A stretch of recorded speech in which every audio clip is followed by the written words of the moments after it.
এটা কি রান্না করেছো মা? এই যে মাছের ঝাল করেছিলাম রান্না, সেই গঙ্গার বেলে মাছ এনেছিল একটু বড় সাইজের, সেই মাছের এই যে ঝাল। এই বেলে মাছগুলো জানো রান্না করতে গিয়ে একদম ভেঙে যাচ্ছিল, নরম নাকি মাছগুলো? প্রচুর নরম মাছ।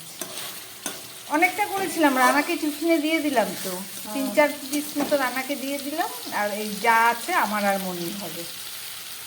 এখানেই করেছো এটা? এইটা করেছি ডাল।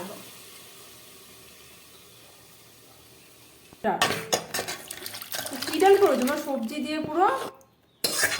হচ্ছে সাম্বার ডাল, রানার খুব পছন্দের প্রিয় ডাল।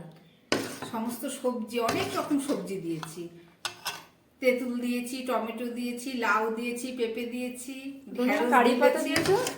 কারি পাতা ফোড়ন, শুকনো লঙ্কা কারি পাতা ফোড়ন দিয়ে রান্না করেছি। বেশি সবজিটা আমি রান্নাকে তুলে দিয়েছি টিফিনে। আর এখানে রান্না করেছি সমস্ত সবজি দিয়ে কুমড়ো শাক। এই দেখো কাঁঠাল দানাগুলো দেখা যাচ্ছে। এই যে টিফিন করে রেখেছি রুটি, মনি আর আমি এখন খাবো। আর আলু সিদ্ধ আছে, আর পাঁপড়টা খাবার সময় আলু সিদ্ধ আছে, এখনো মাখলাম না, যখন দুপুরবেলায় খাবো তখন পাঁপড়টা ভেজে নেব।